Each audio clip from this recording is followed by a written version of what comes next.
He earns $54 million a year. He is one of the highest paid athletes on the entire continent of Africa. And when photographers caught him walking through an airport, phone in hand, the internet stopped cold.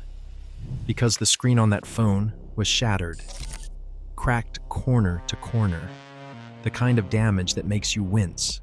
The kind of phone that most people making $40,000 a year would have replaced weeks ago out of sheer embarrassment. And this man makes more in a single week than most people will see in a decade. The fans could not process it. They flooded his comments. Some were confused. Some were almost offended on his behalf. A few joked that he couldn't even afford a screen protector. How does a man that rich, that famous, that celebrated, walk around with a broken phone in his pocket like it's nothing? Then he explained why. And his answer did something that no highlight reel, no goal, no trophy ever did. It went around the entire world. Because the reason that phone stayed cracked is one of the most powerful lessons about money, purpose, and where real wealth actually lives that any athlete has ever put into words. His name is Sadio Mané. And today, we are not talking about football.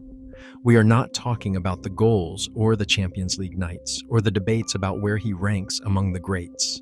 We are talking about a broken phone, a village in Senegal, and a man who understood something about wealth that most millionaires go their entire lives without ever learning. Let's set the numbers straight first, because the contrast is the entire heart of this story. Sadio Mané currently plays in the Saudi Pro League for Al Nassr, lining up alongside Cristiano Ronaldo. His contract there pays him in the neighborhood of $40 to $50 million a year in on-field earnings, with figures from major financial outlets placing his total sports income even higher across recent seasons. He is, without exaggeration, one of the richest footballers Afrique has ever produced. This is not a man scraping by. This is a man who could buy a fleet of the most expensive phones on the planet and never notice the money leave his account. And back when the cracked phone story first broke, during his years at Liverpool, he was already earning around $10 million a year and climbing. So even then, the math made no sense to outsiders. A multi-millionaire, a global superstar, a man photographed constantly, walking around with a screen that looked like it had been dropped on concrete and left that way on purpose. Here's the thing, it was on purpose, just not the way anyone assumed. Because when Sadio Mané was finally asked about it directly, he did not talk about the phone. He talked about where he came from. And to understand why that broken screen meant so much, you have to understand the distance this man traveled to get to it. Sadio Mané was born in a small village called Bambali in the south of Senegal. This was not a place of comfort. This was a place of survival.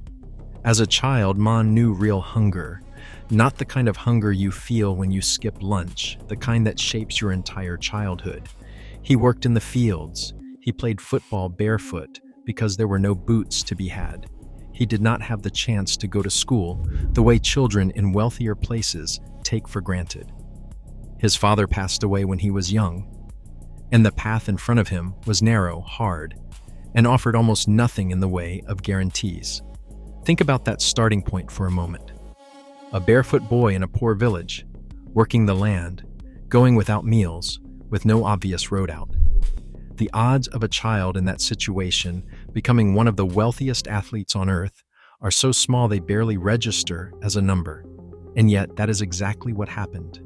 He clawed his way from that village to the top of the global game. And the entire time he was climbing, he was carrying the memory of where he started. That memory is the reason for the cracked phone.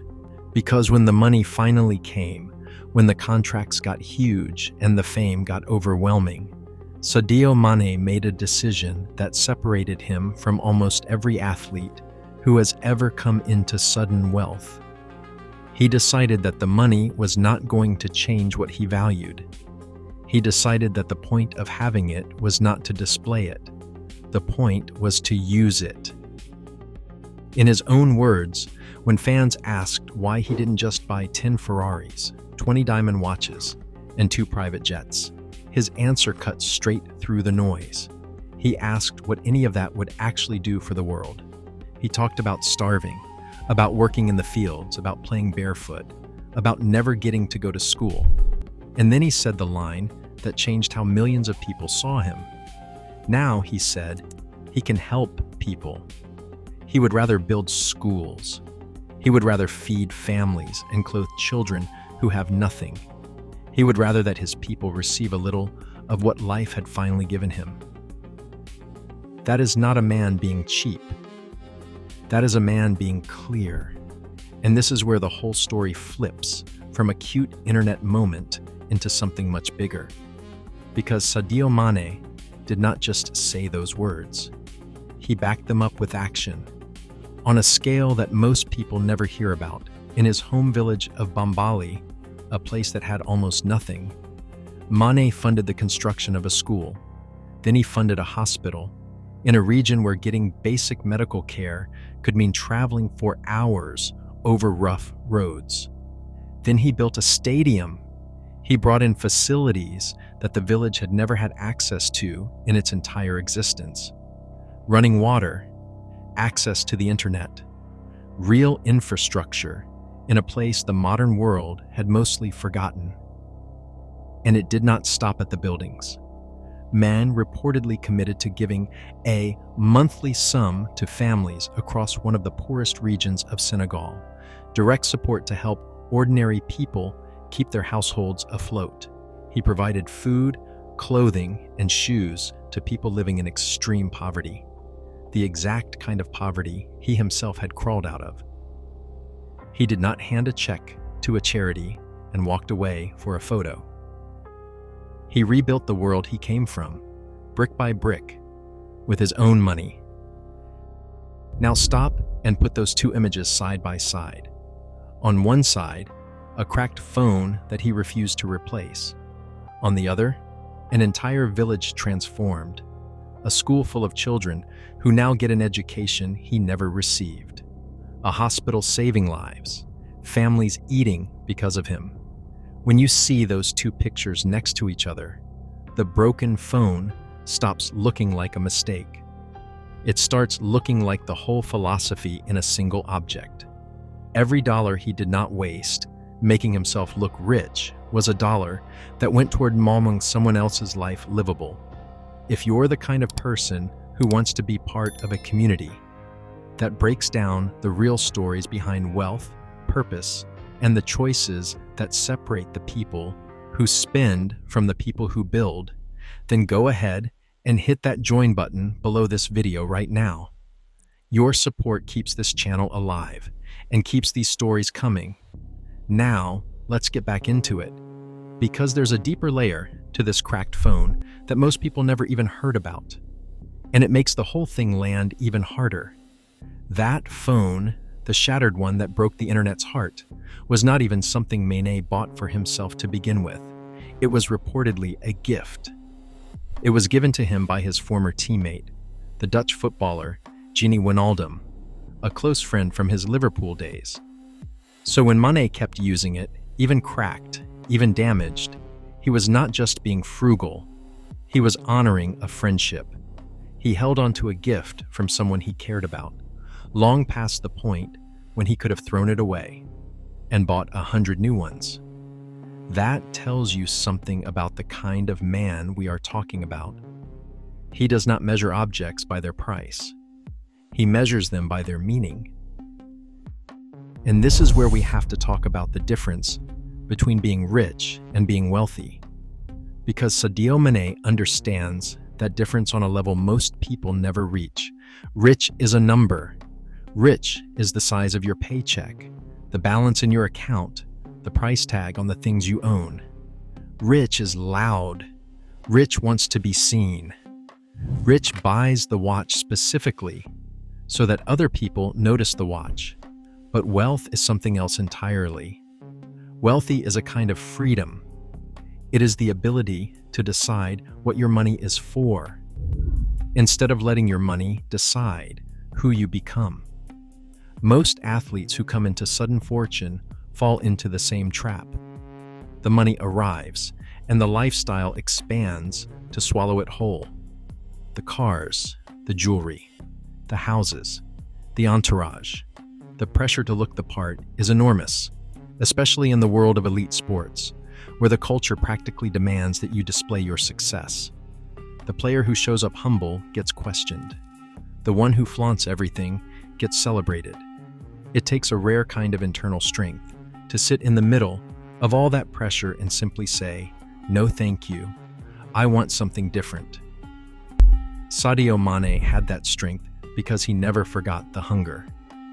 That is the key to the entire story. A man who has truly known what it is to starve does not get seduced by a diamond watch. He knows exactly what that money could do in the hands of a family with nothing, because he was once a member of a family with nothing. The village never left him.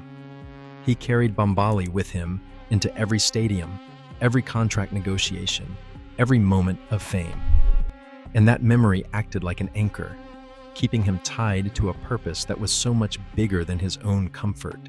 There's a lesson buried in here that goes way beyond football, and it applies to every single person watching this.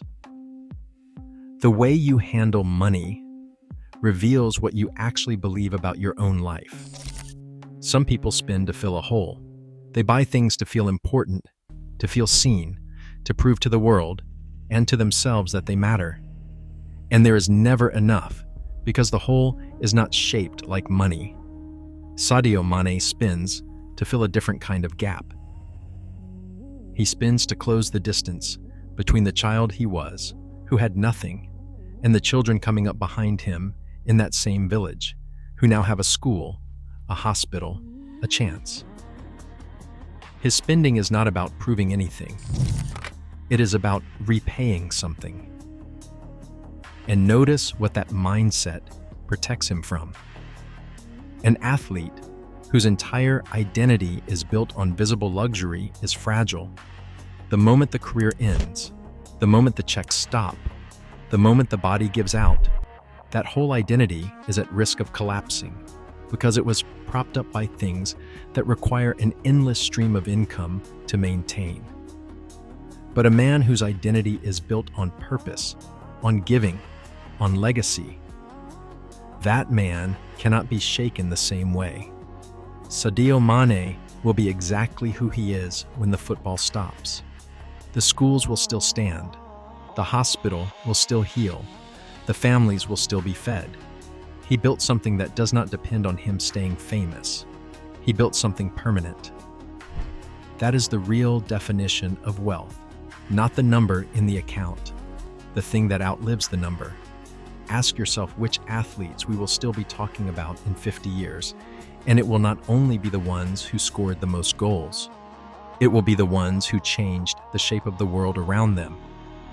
Sadio Mané is quietly building himself into that second category, and he is doing it with a cracked phone in his pocket the entire time. So let's come all the way back to where we started.